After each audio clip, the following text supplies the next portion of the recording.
everyone, and welcome back to Liz Sews. I had a lot of questions last week about my dress forms, so I thought I'd take a little bit of time to talk about dress forms in general. First off, if you're a beginner sewer, or somebody who's just making big four patterns, I don't necessarily think you're going to need a dress form as your go-to tool in the beginning. I would much rather you spend your money on getting a stable, sturdy machine than spending it on a dress form. Primarily, what I use my dress forms for are evening out hems, especially with circle skirts. I use them when I am partially the way through a dress. I will pin the skirt onto it and let the bias hang out, and then that way I can have this hanging out while I'm working on the bodice. And then I use them a lot for photography. So when I have a finished garment, I like to put it on the dress form to take a picture. It's also very useful because I make a lot of lingerie, and that's not something that I necessarily feel comfortable modeling and putting out into the universe. So a lot of times I will put my lingerie on the dress form itself and take a picture. That way you get a little bit of an idea of how it looks on a body, but without me having to sort of expose myself to everyone. So when you're looking at dress forms, there's really two types. You can have the dial-a-size dress form, and I will pop up a picture over here what that looks like. And the dial-a-size dress form lets you customize the size of the bust, waist, and hip, and sometimes even the long and short waistedness of yourself. And you just turn a dial and it can expand out. The only problem with that is any area that you've expanded out, you now can't pin into because it's just air. It's blank space in there as those plates have moved apart. The other style of dress form you have is the ones that I've chosen to go with, which are more sturdy and stable and are fully pinnable. So this style of dress form I chose because my bust, waist, and hip ratio are very close to standard, which means that when I'm making a big four pattern like a McCall's or a Butterick, I tend to sit in a single size column. I don't have to jump and grade in between sizes. So it was a kind of a no-brainer for me because I didn't really need that flexibility in sizing. Now, if you don't match up perfectly with the size of this dress form, but you still like this style, what I would recommend is they do sell kits that help you pad them out. So what you would do is you would buy a dress form where all of the measurements are smaller or your same size. So say for instance this size 12 met your waist measurement, but you have bigger bust and a bigger hips. What you can do is pad that out. So you add foam onto the dress form, and then you can just slide a spandex sleeve over top of it to make everything smooth out and even. And they sell kits for doing that. So both of the dress forms that I have here were purchased from the shop company, and I will link them down in the description box below. The first one I have is sort of just a standard professional dress form, and this one costs, I believe, around $250 to $300 depending on the different editions and what size you are. So this dress form has a cage at the bottom. This cage is useful for being able to gauge hems. I use this a lot, especially on pencil skirts and something like that. It's not as helpful when you're doing circle skirts. It's always better just to measure up from the floor, but it does give you a good point of reference to make sure you know you have something that is very parallel to the floor. This cage is attached on with just a couple of screws, and so if it's something that you don't want, it's really easy to take off. The dress form is adjustable. There is a pedal at the bottom on the base that you can push down and raise it up and down. So right now I have this adjusted to my height exactly, which is 5'9". And the reason that I do that is because if I'm doing anything of floor length, I want to make sure that I know exactly where it hits in comparison to where it would hit if I had the garment on. So some of the features that are on this are that it has like a raised side seam, and that means that you can feel it really easily through clothing, and that's super helpful for being able to tell if your side seams are matching up and maintaining a straight line. It also has seams along the princess lines and the center front, and then some bust line seams as well. If we look at the back of the dress form, sort of nondescript, excuse me, it does have some threads and stuff on there. The covering is a very sturdy canvas fabric. I've had this particular dress form for about 5 years, maybe 4 or 5 years, and I pin into it constantly, and it looks exactly like it did the day that I bought it. So one note on pinning is that you can't really pin directly into the dress form because there is a rigid base underneath it. So what you need to do is sort of pin at an angle.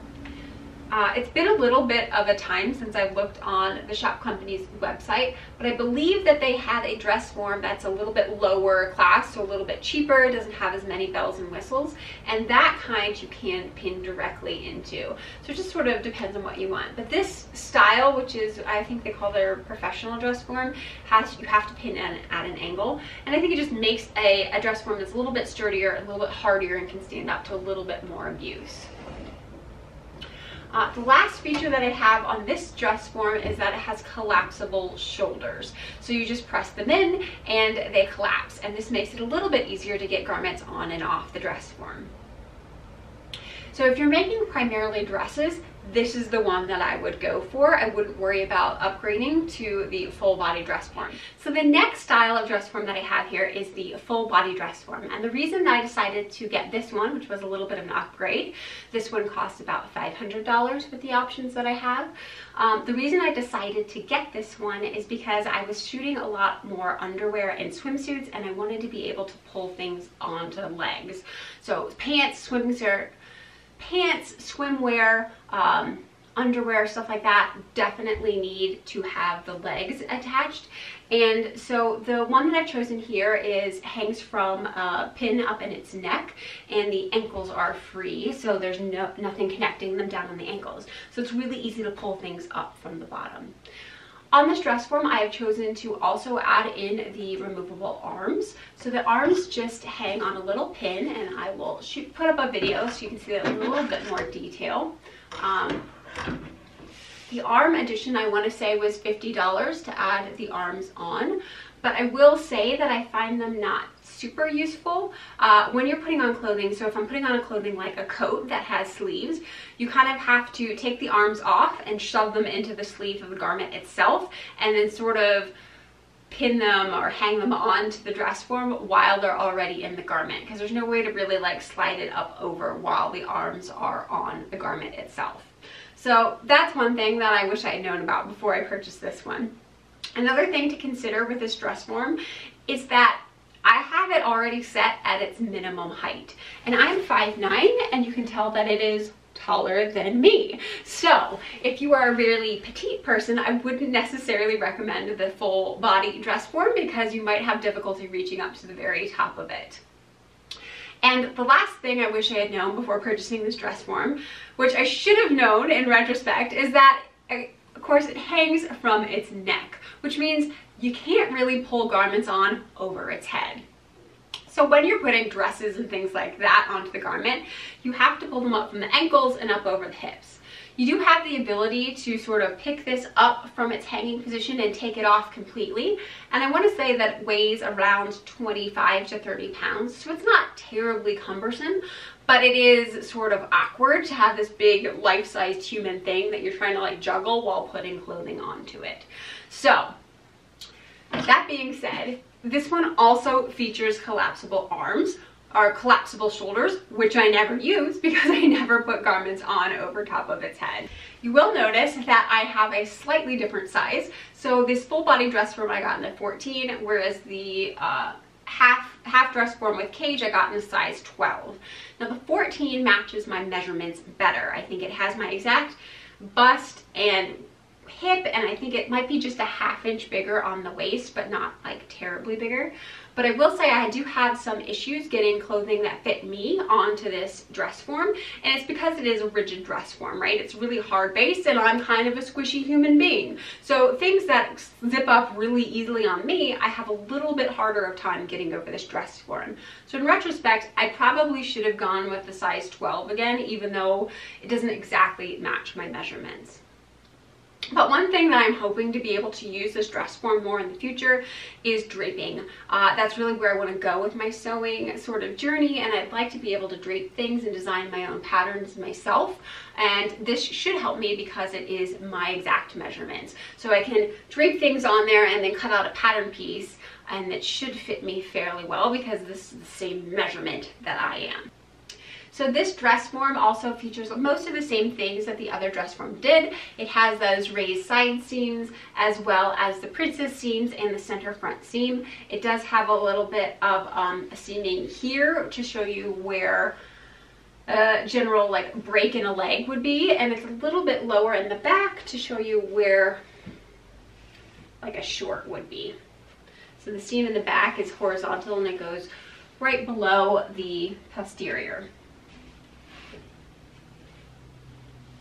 So both of these dress forms are on heavy duty cast iron bases.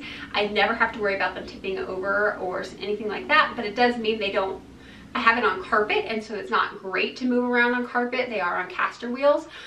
So they sit still and they feel very sturdy and supported, but just know that if you're putting it onto carpet or something like that, they don't move around fairly easy because they are quite heavy of a material. So I hope you found this information about dress forms useful, and I'll see you guys next time. Take care.